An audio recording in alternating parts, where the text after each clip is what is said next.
He didn't look like a hero. No clean shave. No uniform.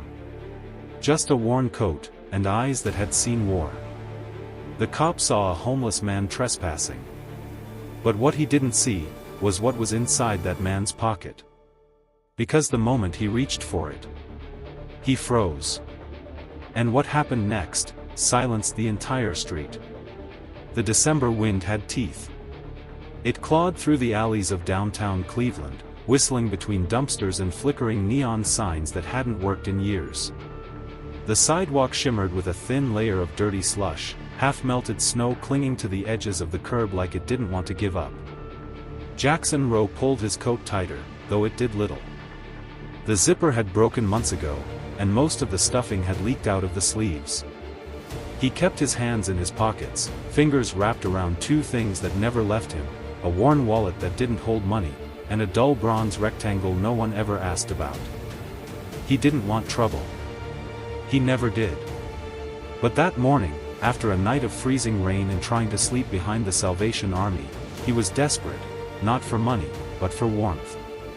So when the church across the street unlocked its side door for deliveries, Jackson slipped in. Quiet. Careful. Hoping to warm up just long enough before the first volunteer noticed. But the volunteer had already seen him. And she was on the phone. By the time Officer Brandon Keller pulled up in his squad car, Jackson was sitting alone in the church's utility hallway, palms open on his lap. He didn't run. Didn't shout. Just waited. The church manager pointed toward the door, waving the officer inside. "There," she whispered. He came in without permission. Probably looking to steal something. Officer Keller's boots clicked down the hallway. He was young, early 30s, with a hard jaw and the kind of attitude that came from 3 years of chasing shoplifters and trespassers around the same 10-block stretch. He stepped into the hallway and saw Jackson sitting there. Unshaven. Drenched. Coat torn.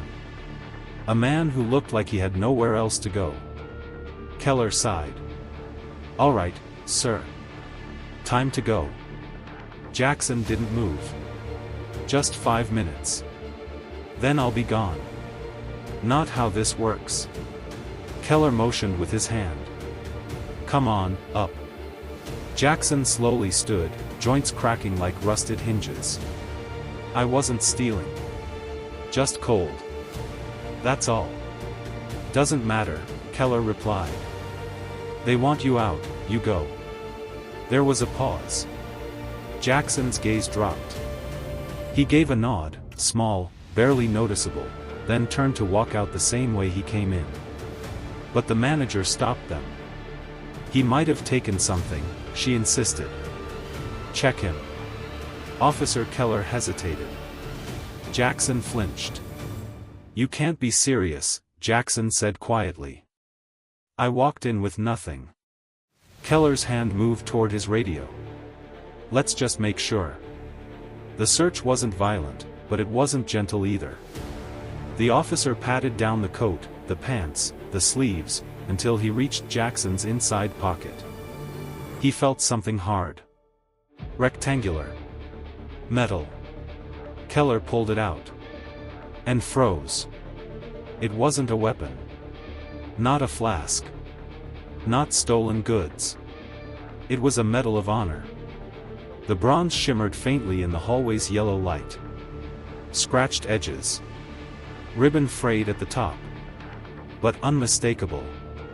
Keller stared at it, his breath caught. For a moment, the street noise outside disappeared. Even the church manager's voice, still muttering something about safety, became distant. He looked up. Jackson hadn't moved. His eyes weren't pleading. They were, still. Not ashamed. Not proud. Just waiting. "You served?" Keller asked. Jackson nodded once. "2nd Battalion. Afghanistan. 2008. Keller's hand relaxed. His voice cracked. "Why didn't you say anything?" Jackson's jaw tightened. Would it have made a difference? That one line, quiet, soft, but sharp as glass, hit like a punch. Keller blinked. The hallway felt smaller suddenly. The authority he walked in with now sat awkwardly on his shoulders. A silence settled. One that said more than either of them could. Outside, another patrol car pulled up. Backup. Someone had called it in already. But Keller held up a hand through the window, signaling them to wait. He looked back at Jackson. "You need somewhere warm?" Jackson raised his eyebrows slightly. "You cuffin' me or helpin' me?" Keller didn't answer right away. He looked at the metal again, then at the man holding it. The image was dissonant, a decorated war hero wrapped in rags, being patted down in a church hallway like a thief. "I'll make a call," Keller said finally. Jackson nodded. And with that, the story had only begun. Because what happened after that call would shake the entire department. And the city would soon remember a name it had long forgotten. The squad car heater ticked and groaned as it tried to breathe warmth into the cold cabin. Jackson sat in the passenger seat, still damp from the rain, his coat steaming faintly as the heat blew. Officer Keller drove in silence, hands at 10 and 2, eyes forward. The silence wasn't uncomfortable, not exactly. It was thick, though. Weighted. Like something unspoken kept pulling the air tighter. Keller finally broke it. "I've never seen one in real life. That metal. Just, on a guy like you." Jackson didn't turn. "A guy like me?" Keller glanced sideways. "I didn't mean." "It's all right." Jackson smiled faintly, eyes still forward. "You meant what you meant." Keller gripped the steering wheel tighter. "Where do you sleep?" Jackson shrugged. "Wherever it doesn't cost too much." "You have family?" "No one left." The officer nodded slowly, guilt creeping up his neck. He'd been trained to act fast. Get people off the premises. Avoid escalation. But now, the training felt paper-thin compared to the man next to him, a man who had done things no textbook could explain. Keller cleared his throat. "I called the VA center on 9th. Said they've got a bed for the night. Some hot food too." Jackson raised an eyebrow. "That why we're heading this way?" "Yeah. Figured I'd take you over myself. If that's okay." Jackson didn't speak for a moment. Then, softly, "Sure." As they pulled onto a side street near the VA facility, the world outside looked different. Same icy sidewalks, same rusted signs. But Keller saw more now, figures hunched on corners, blankets wrapped around legs, shopping carts full of plastic bags. Before today, it had all blended together. Now, he saw faces. Names.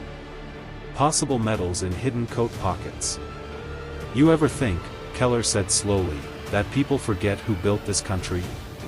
Jackson let out a dry chuckle. "They don't forget. They just stop looking." The VA building wasn't much, brick walls, flickering lights, a worn flag out front. Keller parked, turned off the engine, and sat back. He glanced at Jackson, hesitant. "I didn't mean to treat you like some." Jackson stopped him with a look. "You did what you were trained to do. That's not the problem." "Then what is?" "The training." That landed heavy. Keller watched as Jackson stepped out of the car. His boots, cracked, old, hit the pavement with a sound that echoed louder than it should have.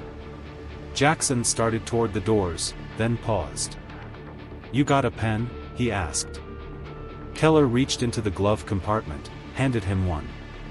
Jackson pulled a small piece of torn paper from his wallet, scribbled something, and handed it back.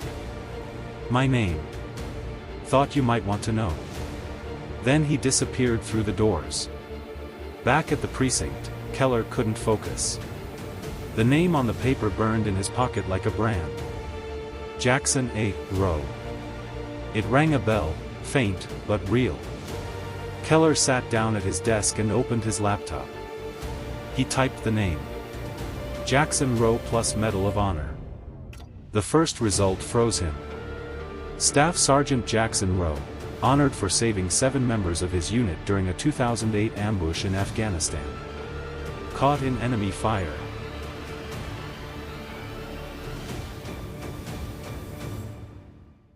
He carried 2 soldiers under open fire, sustaining a leg wound, and held the perimeter alone for 17 minutes until air support arrived. Keller read the article 3 times.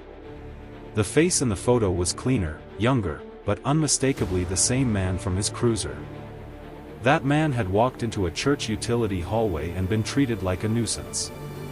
Treated, by him. The comments under the article were from years ago. This man's a hero. Should be on every news outlet. Never forget our warriors.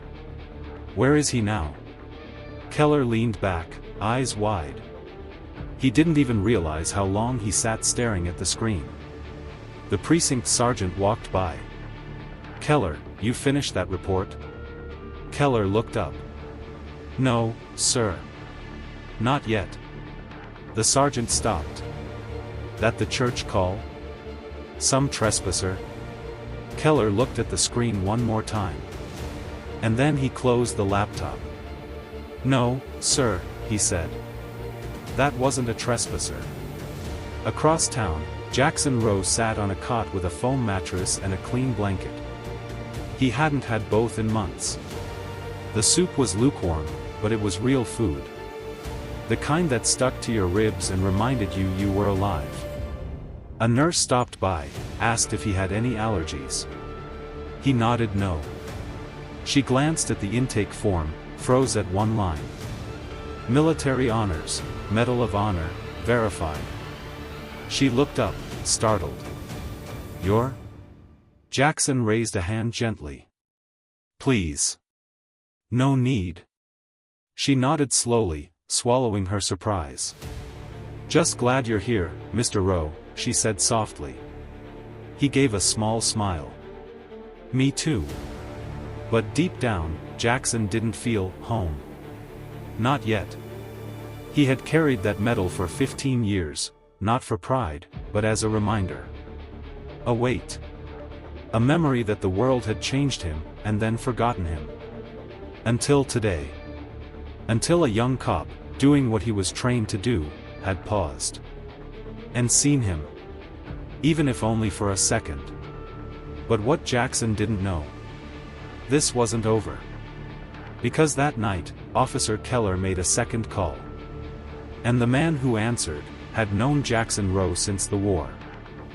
And what he did next, would turn a private moment, into something the entire nation would soon witness. The next morning, Jackson woke to the sound of distant chatter and the rattle of a cart rolling down the VA hallway. Sunlight streaked through a narrow window, cutting a line across his blanket. He hadn't slept this deeply in weeks, maybe months.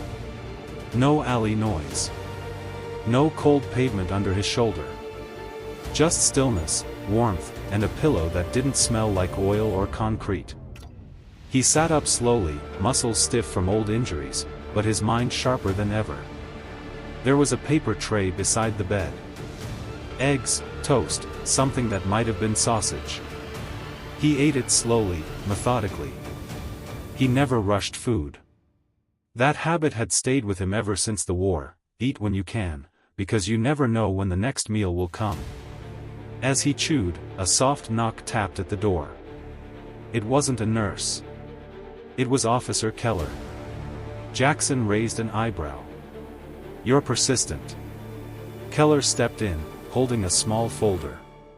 Figured I owed you more than a ride. Jackson nodded once. You figured right. Keller pulled the chair closer. I looked you up. That night. I saw everything. Jackson didn't flinch. And? You should have told me. Jackson set down his fork. Would it have mattered? Keller paused, then shook his head. Not at first. That's the problem. The silence between them was different this time. Not tense.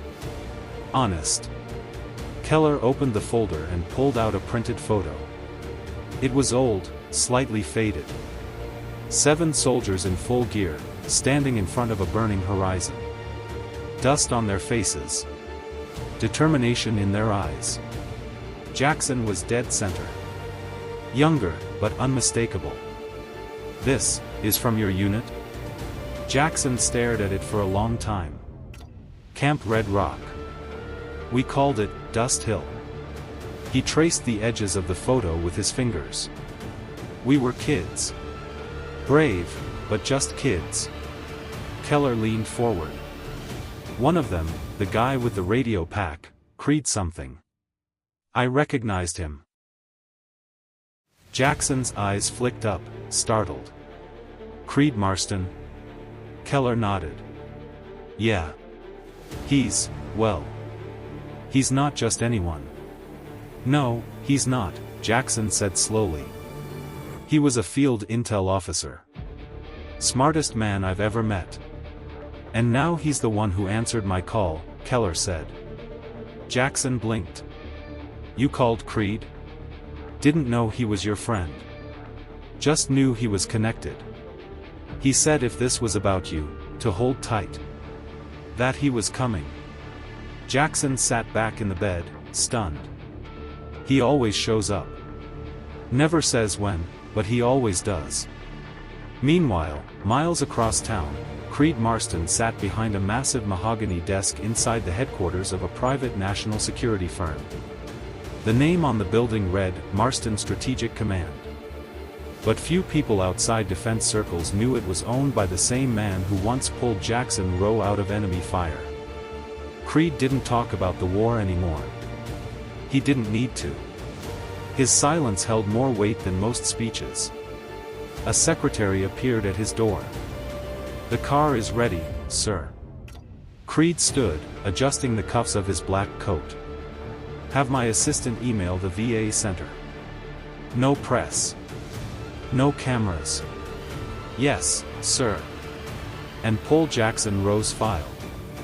I want a full scan of everything that's happened to him in the past 10 years. "Already done." He nodded once. Outside, a sleek black SUV waited. Creed stepped inside and gave the driver a single word, "Downtown." Back at the VA, Jackson stood outside under a small overhang, sipping coffee from a styrofoam cup. Keller leaned beside him, awkward in his uniform. "I don't know how you stayed so calm. In that hallway. When You weren't the first," Jackson cut in. "Probably won't be the last. That's what bothers me." Jackson tilted his head. "I used to think I understood respect," Keller said. "But I've been giving it out backward. To badges. To bank accounts. To noise. Not to substance." Jackson gave a quiet hum. "Substance is quieter. Harder to spot. Most people don't listen for it." Keller looked at him.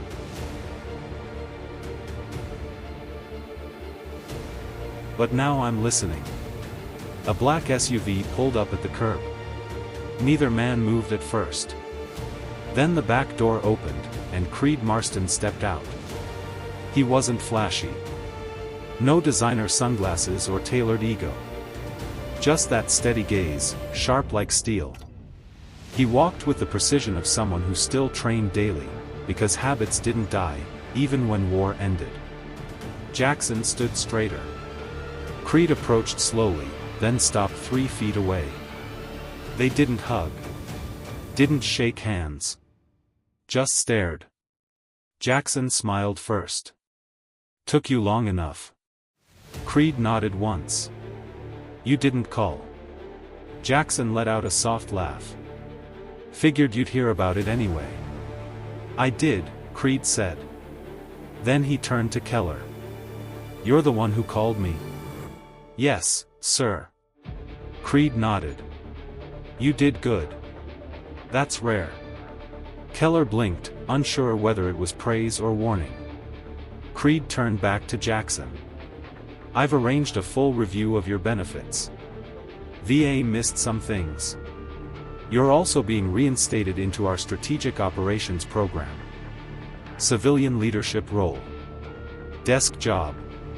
No more street corners. Jackson raised an eyebrow. Thought I was too old for that. Creed's expression didn't change. You're not. You're ready. Jackson looked down at his cup, the steam rising in small curls. Don't do this because you pity me, he said. I don't, Creed said flatly. I do this because you never asked for anything, and that's exactly why you deserve it. The moment settled between them like a stone in water. Quiet, but with ripples reaching far. Jackson didn't respond right away. But inside, beneath the bruised pride and the years of surviving, something cracked open. A door he'd kept locked. A future he had stopped imagining. Keller glanced between them. So what happens now? Creed turned toward him. Now? We tell a story. Jackson frowned. What do you mean? Creed reached into his coat and pulled out a folded page, a statement, typed and signed.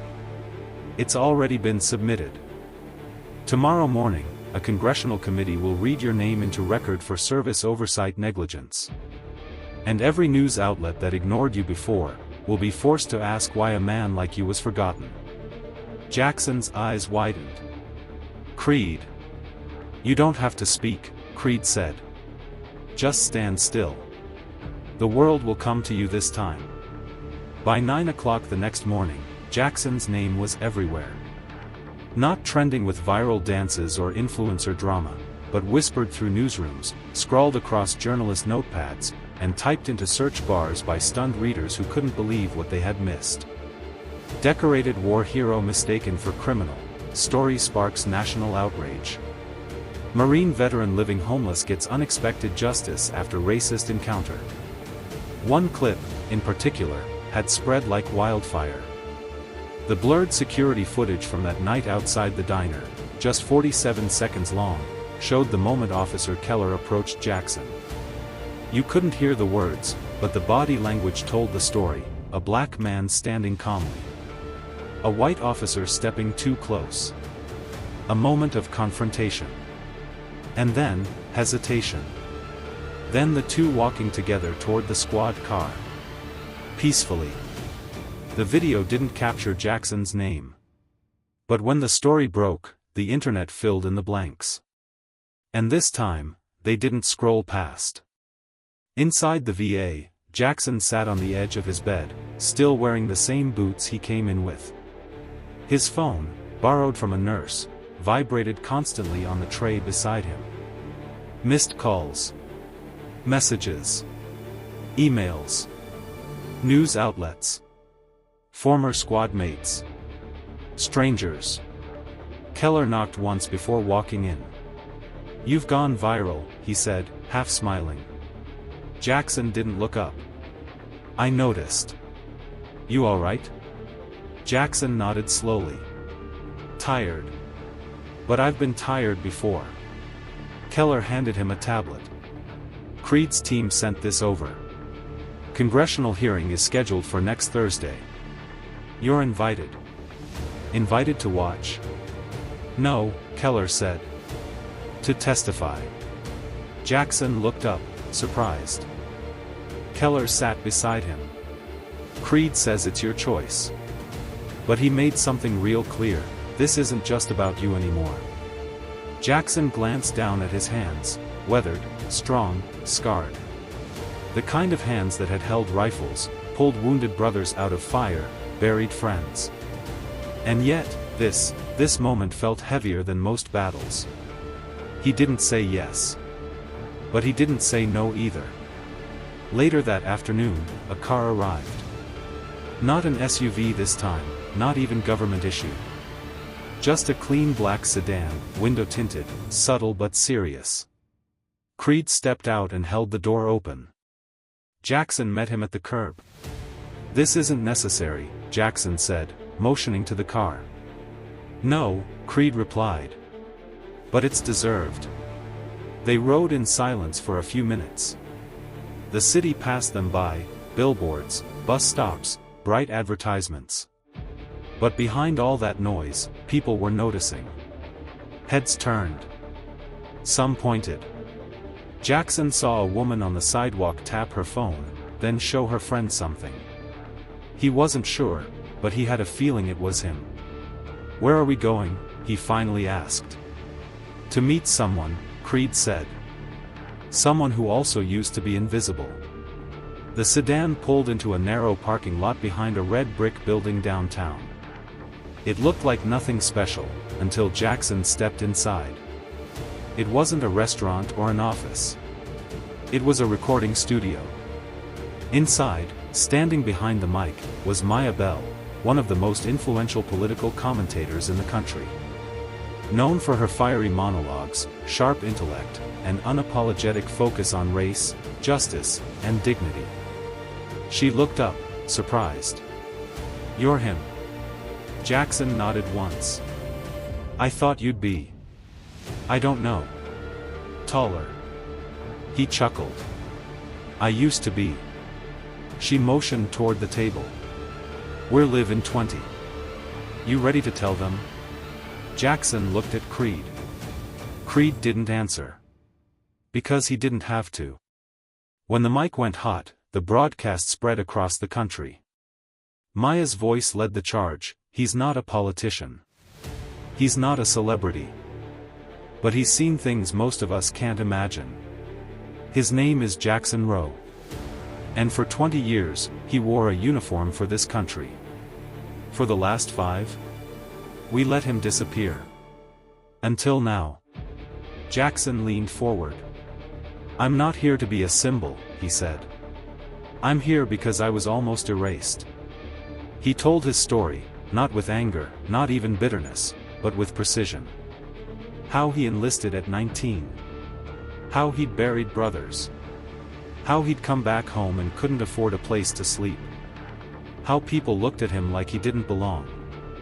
And how, last week, an officer saw only the color of his skin, not the medals. Not the years. Just, threat. The chat box exploded. Thousands of comments. Some crying. Some raging. But none indifferent. When the show ended, Maya leaned over and whispered, "They won't forget you this time." Jackson stood. "I don't want them to remember me," he said. "I want them to see the next guy. The one sleeping under that bridge right now.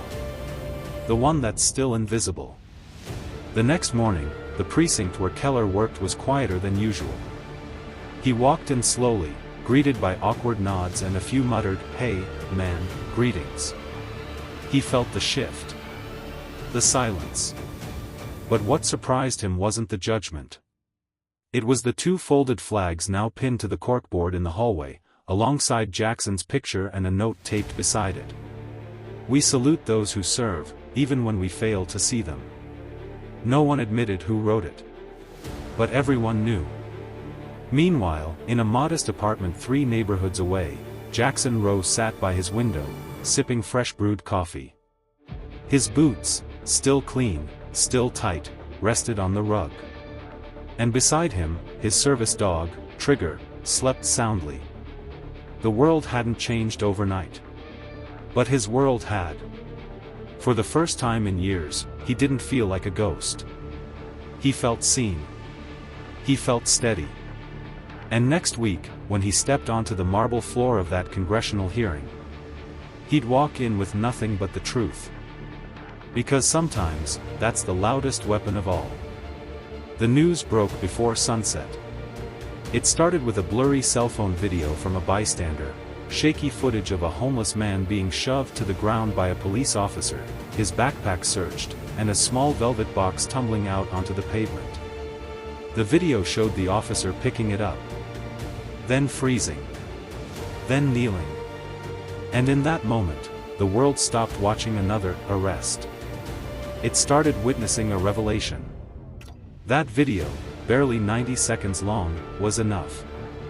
By midnight, it had gone viral. The caption read simply, "He arrested a homeless man, then saw the Medal of Honor." Downtown, news vans parked outside the precinct. Protesters gathered with signs that read, "Honor our heroes," "Dignity has no dress code," and "What if no one had filmed?" Inside, Officer Tim Monroe sat frozen in the break room, his coffee untouched, his hands still trembling. He had seen plenty in his 5 years on the force: traffic standoffs, drug busts, late-night domestic calls. But nothing had ever prepared him for the sight of that medal in his palm. A real Medal of Honor. Heavy. Weathered. Etched with stories he would never fully understand. Across the city, the man he had arrested, Samuel Ray Jefferson, sat on a clean hospital bed, wearing borrowed clothes and eating his first warm meal in days. Doctors had checked him out. Dehydrated. Thin. Mild frostbite on 2 toes. But stable. The social worker sat with him, gently asking questions, trying not to push too hard. "Mr. Jefferson, we'd like to know a little more. Just enough to get you proper care. We found your name. We found the record. Is it true? Afghanistan? Operation Red Wings?" Samuel nodded slowly. "It was a long time ago. Sir, you earned the Medal of Honor." He didn't smile. Didn't cry. Just whispered, "I didn't earn anything. I just survived." Back at the station, Monroe stared at the television. The story was everywhere now. Talk shows. Twitter threads. Even the mayor had issued a statement. But what stung most was the silence in the precinct. No one joked around him. No one looked him in the eye. And not a single officer said, "It could have happened to anyone." Because it couldn't. It shouldn't. That night, Chief Ramirez called him into her office. She didn't yell. She didn't throw a book. She just asked, "Do you know who that man is?" Monroe nodded. "He's not just a veteran, Tim. He's a legend. I met him once. Years ago. A memorial in D.C. Everyone stood when he entered the room. Senators. 4-star generals. The president." Monroe said nothing. Ramirez leaned forward. "You tackled him on a sidewalk, because of how he looked." Monroe opened his mouth, but she held up her hand. "I'm not interested in excuses. I'm interested in what you're going to do now." The next morning, Monroe went to the hospital. He didn't wear a uniform. He didn't bring cameras. Just a plain button-down shirt and a folder tucked under his arm. Samuel was awake, sitting upright. His eyes met Monroe's with calm recognition. Not anger. Not shame. Just stillness. Monroe stood there for a long moment, then stepped forward. "I don't know what to say," he began. Samuel looked at him. "Then say less. Sit down." Monroe did. "I didn't see you," he whispered. Samuel took a sip of water. "No, you saw me. You just didn't recognize me. I judged you. Everyone does. Until they find something to respect." Monroe opened the folder. Inside was a formal apology from the department, a certificate honoring Samuel's service, and an invitation to speak at the upcoming citywide Veterans Day ceremony. Samuel looked at the envelope. "I'm not interested in speeches," he said quietly. "I'm interested in what happens when no one's filming." Outside, a crowd had gathered. Not a protest this time, but a vigil. People from all corners of the city had come, holding candles, photos, and small American flags. A young boy held a handmade sign that read, "This is what a hero looks like." The department had offered to pay for a hotel, a private suite. Samuel declined. He asked to return to the shelter, at least for one more night. "Plenty of men like me still out there," he said. If I stay in a hotel, they'll think I got lucky. But if I go back, maybe someone else gets seen too. And with that, he picked up his weathered backpack, now stitched and clean, and walked out into the night. But the world was watching now. And some things would never be the same. 3 weeks later, the city gathered. It wasn't just a Veterans Day ceremony anymore, it had become a community reckoning. People who had never attended before now lined the streets. The mayor arrived early. Schoolchildren waved miniature flags. Local news stations sent drones hovering overhead to capture the growing crowd at the Capitol steps. And at the center of it all, standing tall in a freshly tailored dark suit, shoes shined not out of vanity but dignity, was Samuel Ray Jefferson. He hadn't wanted this spotlight. He hadn't asked for a second of it. But now that he had it, he used it. When the mayor stepped to the podium, his voice wavered. Today, we honor all veterans. But this year, we are called to reflect not only on service overseas, but on how we serve those who return home. Especially, when they wear no uniform, carry no badge, and yet carry the weight of this country on their back. He turned, gesturing behind him. And today, we honor a man whose story reminded us all what true heroism looks like. Samuel stepped forward, the Medal of Honor now pinned once more to his chest, this time by the city, not just a government. A hush fell over the crowd. The microphone squeaked slightly as Samuel adjusted it, cleared his throat, then paused. I was told I should speak about sacrifice, he began, voice deep but calm. About bravery. About the battlefield. A few cameras zoomed in. But the truth is, bravery doesn't always look like what you think.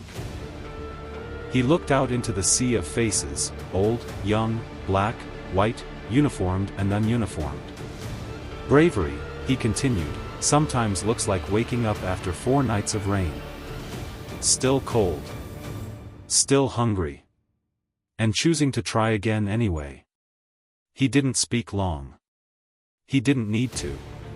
But the final line, that would echo far beyond the steps of that Capitol. I don't need statues. I don't need speeches. I need you to see the man next to you on the train. The woman sleeping on the bench. The kid with nowhere to go. You don't have to salute us. Just don't ignore us.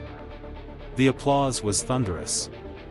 But what came next stunned everyone. Officer Tim Monroe, in full dress uniform, stepped forward. Alone. He climbed the steps slowly, his jaw tight, then stopped 2 feet from Samuel. And in front of the entire city. He saluted. Not as a cop. Not as a man trying to save face. But as a human being finally seeing what he had missed. Samuel didn't return the salute. Instead, he extended his hand. And Monroe shook it. Just 2 men. 1 mistake. 1 moment of reconciliation. And for the first time in weeks, Samuel smiled.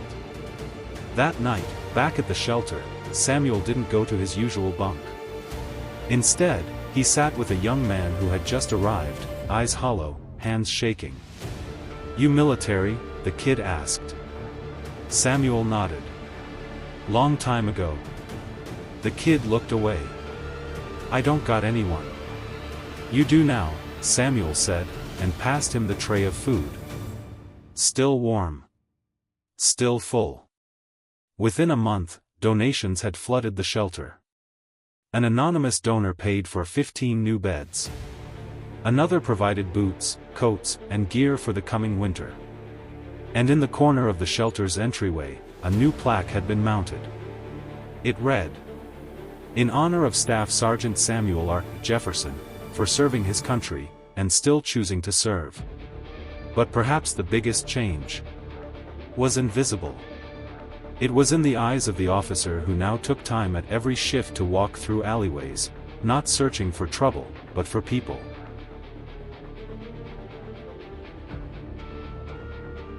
It was in the woman at the bank who smiled at the man in line behind her, even though his clothes were worn. It was in the school principal who added a slide to his morning assembly, teaching students that courage doesn't always wear a cape, sometimes it wears scars. And somewhere on a quiet morning, Samuel walked by the river. Alone. Peaceful. The wind tugged at the edge of his coat, the city humming behind him. He stopped for a moment at a bench, leaned back, and pulled something small from his pocket. Not the medal. Just a tiny photo. 3 men. Smiling. Arms slung around each other. Uniforms muddy. Faces bright. Afghanistan, 2005. He looked at it for a long time. Still here, brothers, he whispered.